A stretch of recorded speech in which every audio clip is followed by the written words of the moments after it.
Hey you, ever stumbled on some real wisdom in the most random place? Get this. Today, we are doing a deep dive on friendship Okay. and our main source. Hmm. A YouTube video about, wait for it, learning English. It's funny how those things happen, right? Right. But I think it speaks to something that's really crucial, Yeah. and that is that this need for connection, it crosses cultures, languages, you name it. It's universal. Absolutely. And right away, this video, it hits on something we all crave, that feeling of belonging, right? Mm. Having those close bonds. That speaker even talks about feeling lonely, missing those connections. Yeah. It's something we can all relate to, wouldn't you say?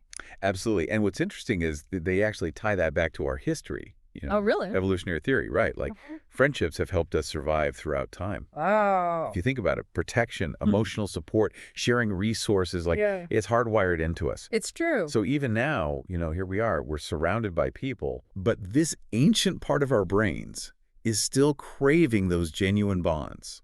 It's like we're wired for it, but are we getting the right kind of connection in this digital age? I think that's something we'll get into a little bit later. Definitely. But first, I have to say, this video gave me a whole new way of thinking about what makes a great friend. I think for me, I was really struck by the specificity of it. Yes. They really laid it out, honesty, loyalty, empathy. Yeah. It's almost like a checklist, right? Like not even just what to look for, Right. but also what to embody in our own friendship. Right. It's like a mirror. Yeah. Exactly. And one thing I thought was so interesting is how much they emphasized active listening. Not just waiting for your turn to talk, but really absorbing what the other person's saying. Yeah, and maybe even more importantly, what they're not saying. Ooh, that's good. Yeah. That's like the mark of a true friend, Yeah. right? Someone who hears not just your words, but the emotions behind the words. Like they can read between the lines a little bit. Exactly. Yeah. And, but they even said a good friend makes you feel good, and I think that's key. Yes. Like if you're spending time with someone and you're leaving that interaction feeling drained or negative, I feel like that's a red flag. Huge red flag. A true friend, you should leave feeling energized, shouldn't you? Absolutely. Like laughter should be a common side effect. Yes. They compared it to medicine. Oh, wow. And I love that there's something so powerful about shared laughter. Yeah. Those moments of just like genuine joy and lightness, it's like your soul is recharging I love that. with your friend. But of course, no friendship is sunshine and rainbows all the time, right? Of course not. That's where the honesty comes in. Exactly. Exactly. And it's easy to tell your friend their new haircut looks great or whatever, but what about those harder truths? Yes. And the video really argues that's where that real friendship shines through. Right? Right. It's being brave enough to have those conversations. It takes courage It does. to risk discomfort, to have those tough conversations.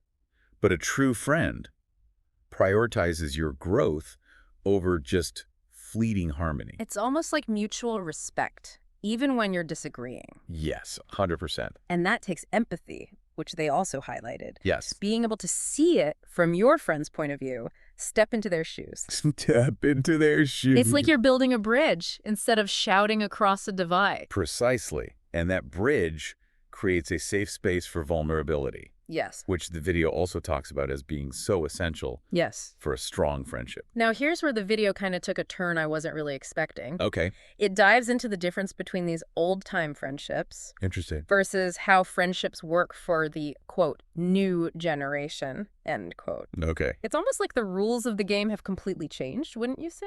Yeah, it's a fascinating comparison. You think about in the past, friendships, they often simmered slowly. They were built on years of shared experiences, Right. face-to-face interaction. There's a certain depth, I think, that comes from weathering life's storms alongside someone for decades, It's like that image of two trees growing up together and their branches intertwining over time. I love that. But nowadays, social media friendships can start instantly. It doesn't matter where you live, We Right. have hundreds of friends online, but how many would be there for us during a crisis? That's so true. Yeah, that's the heart of it, right?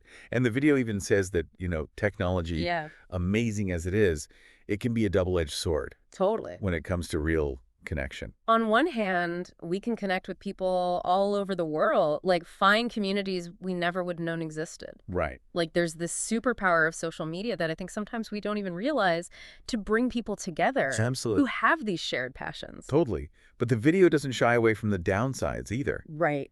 It talks about this pressure to present this perfect image online and how that leads to people comparing themselves, feeling like they don't measure up. 100%. It's so easy to get sucked into that trap of like, Oh my gosh. scrolling and scrolling and everyone else's like highlight reel. Yes. And it's like, wait a minute, my life is looking a little pale in comparison. Yes. And does that like make us crave connection even more? But then we end up settling for these kind of like shallower versions. That's the question, right? Yeah. And they talk about this in the video. They're like this constant, looking at everybody else's, like you said, highlight reel. Right. It fuels that FOMO, Yes. that fear of missing out, and it makes us more dissatisfied Right. with our own relationships. Kind of ironic. It's like we're drowning in connection, but we're still like starving for the real thing, Yeah. And this is where I thought it got really fascinating. The video actually says that sometimes no friends is better than bad friends. It's a bold statement, It is. but I think it's one that resonates so deeply because we often overemphasize quantity. Oh, totally. How many people you have at your party? Yes, exactly. Yeah. Exactly. Yeah. But the video so wisely reminds us Right. quality over quantity, 100%. Right. Because surrounding yourself with the wrong people, I don't care if there's 100 of them, Right. can be more damaging than being alone. It's so true. It's like that saying, you are the average of the 5 people you spend the most time with. 100%. So if those 5 people are bringing you down, it's going to rub off on you. But if they're lifting you up, Yes. that's contagious too. It is. It's an energetic exchange. It is, for sure. For sure. And so choosing solitude, even temporarily, that can actually be so powerful. Yeah, and they talk about that in the video. They do. They frame it as almost like this act of self-care. Oh, I like that. Like a chance to just hit the reset button on your social life. Yeah. And reflect on what you truly value in a friendship. It's like cleaning out a closet, like getting rid of what's not serving you anymore. Yes, 100%. Yeah, to make room for what matters. I love that. But then how do we actually do that? How do we be better friends, not just think about it? Right, right. And they actually had some really practical advice in this video. They did. It all kind of circles back to those core qualities, right? Okay. Honesty, loyalty, empathy. Yes. But I think they take it a step further, which I think is really invaluable for the listener. Okay, lay it on us. So, first up, honesty, but not just any honesty. Oh, okay. They talk about this art of delivering truth Right. with kindness. Ooh, I like that. So they say, ask yourself, is this coming from a place of helping or just criticizing? Right, because we all need that friend who's going to tell us if we've got, Spinach in our teeth. spinach in our teeth, exactly. Yeah. Yes. But even more important, the friend who can kind of gently and lovingly call us out when maybe our behavior isn't serving us or serving other people. And that's where loyalty comes in, right? Yes. It's about having your friends back, even when they mess up. Yeah. And I think it's important to distinguish, not blindly defending their actions, but offering support Right. and understanding as they navigate those missteps. It's that belief that they can grow from it, Yes. even when they stumble, which I think takes empathy. 100%. Yeah. 100%. Right. And they said, and this was a good reminder for me, true empathy, it's more than just saying, I understand. Right. It's about really actively listening. Right. Not to just formulate a response, but to actually absorb their experience. It's almost like you're not just hearing the words, you're tuning into the frequency of their emotions, Yes. which is powerful. It's powerful. And they even gave some tactical advice on how to do that, asking clarifying questions, Yeah. reflecting back what you hear.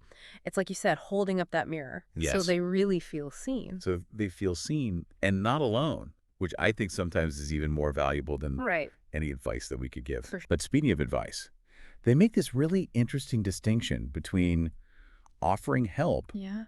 and forcing it on someone. Ooh, because sometimes the most loving thing to do is just listen. Yes. Just be that sounding board. Be that sounding board, exactly. Not right. try to fix everything. 100%. It goes back to that trust and respect, right? Like a true friend trusts Yes. that you're capable of navigating your own challenges, even if you stumble along the way. And then celebrating the wins. Yes. When they do have those wins, and they talked about that in the video too, how important it is to genuinely share in each other's joys without that jealousy or competition. 100%. It's like recognizing that your friend's wins don't diminish your own light. Right.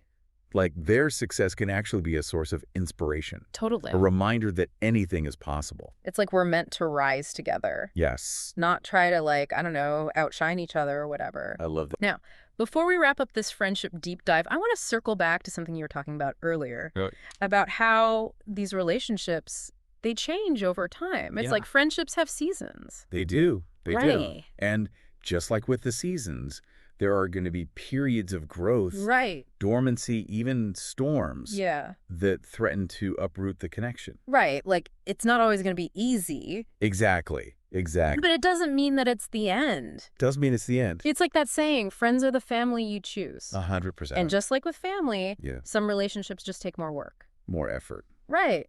Like, you might have to have a hard conversation. Right. Set some boundaries. Yeah. Maybe adjust your expectations. Totally. And I think the key is to approach those shifts Okay. with open communication and a willingness to just meet each other where you are. Right. Not where you were. Exactly. Exactly. So as we kind of reflect on this, dare I say, life-changing English learning video. Right.